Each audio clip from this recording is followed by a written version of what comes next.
विधानसभा चुनाव की तारीखों के ऐलान के बाद से उम्मीदवारों के नामों को लेकर बीजेपी में बैठकों का दौर जारी है। कल देर रात तक जेपी नड्डा के घर गृह मंत्री अमित शाह ने कैंडिडेट्स के नामों पर मंथन किया। बंगाल बीजेपी ने उम्मीदवारों के नामों को लेकर मंथन कर लिया है। अब उन नामों पर दिल्ली से मोहर लगना बाकी है। आज दिल्ली में बीजेपी की केंद्रीय चुनाव समिति की अहम बैठक होना है। असम विधानसभा चुनाव के लिए बीजेपी ने सभी सहयोगी दलों के साथ बैठक कर सीट बंटवारे को लेकर मंथन कर लिया है। अब कयास लगाए जा रहे हैं कि बीजेपी उम्मीदवारों की पहली लिस्ट जल्द जारी कर सकती है। असम बीजेपी ने अपने सहयोगी दल असम गण परिषद और यूनाइटेड पीपुल्स पार्टी लिबरल के बीच सीटों के और उम्मीदवारों का समझौता कर लिया है। केरल बीजेपी प्रमुख के सुरेंद्रन ने आज ये ऐलान किया है कि मेट्रो मैन ई श्रीधरन केरल के आगामी विधानसभा चुनाव में भारतीय जनता पार्टी के मुख्यमंत्री पद के उम्मीदवार होंगे।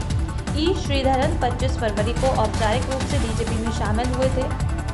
श्रीधरन ने केरल के मलप्पुरम में बीजेपी के कार्यक्रम में पार्टी ज्वाइन की थी।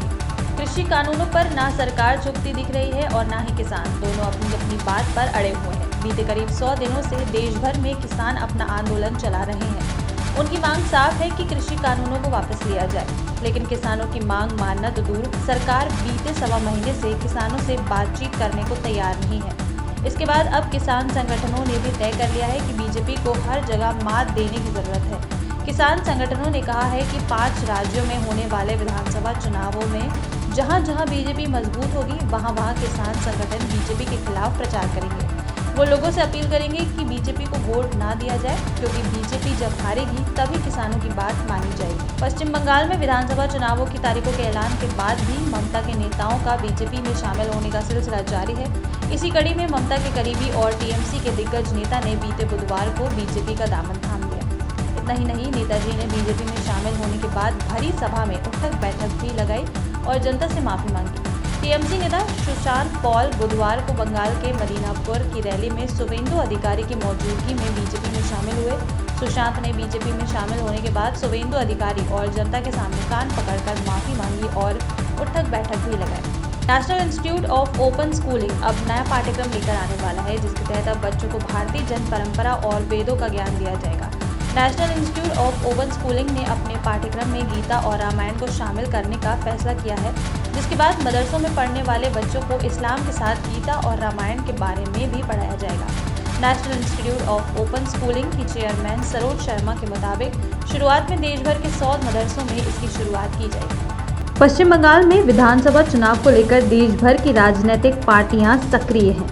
बंगाल में विधानसभा चुनावों को लेकर जहां बीजेपी लगातार ममता बनर्जी पर हमलावर है, वहीं दूसरी ओर ममता को महाराष्ट्र की उद्धव ठाकरे सरकार ने समर्थन दिया है। बंगाल में शिवसेना ने चुनाव लड़ने से मना कर दिया है। आपको बता दें कि हाल ही में शिवसेना द्वारा बंगाल में विधानसभा चुनाव नहीं लड़ने का फैसला किया गया है। पार्टी प्रवक्ता संजय राउत ने कहा है कि मौजूदा हालात को देखते हुए पार्टी ने पश्चिम बंगाल में चुनाव नहीं लड़ने और पश्चिम बंगाल के मुख्यमंत्री सुप्रीमो ममता बनर्जी के साथ खड़े रहने का निर्णय लिया है। संजय राउत ने कहा है कि बहुत सारे लोग उनसे पूछ रहे थे कि क्या शिवसेना इस बार पश्चिम बंगाल में चुनाव लड़ेगी या नहीं।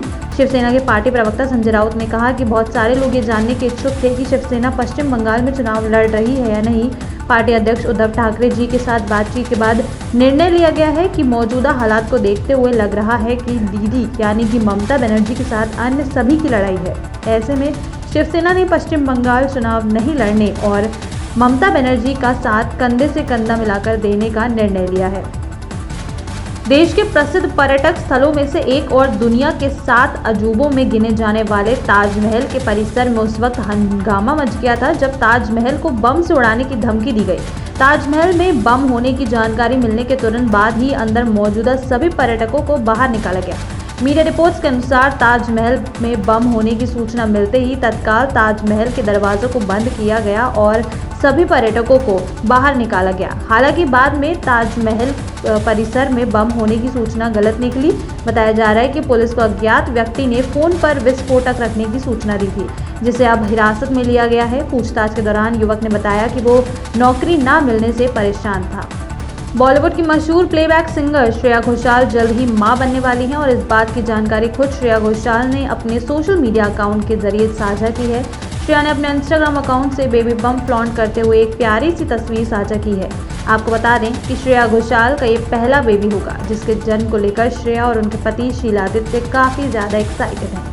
श्रेया घोषाल ने इंस्टाग्राम पर अपनी तस्वीर शेयर करते हुए लिखा, बेबी श्रेयादित्य अपने रास्ते पर है। शीलादित्य और मैं आप सभी के साथ इस खबर को शेयर करते हुए काफ़ी खुश हैं।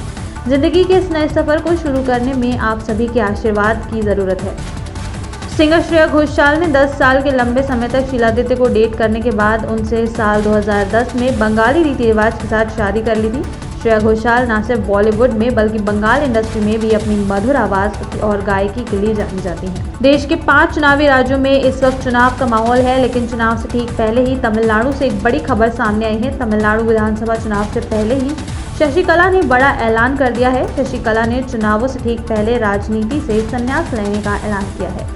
आपको बता दें कि जयललिता की करीबी सहयोगी शशिकला ने इन विधानसभा चुनावों से खुद को दूर रखने के लिए अपने संन्यास का ऐलान कर दिया है।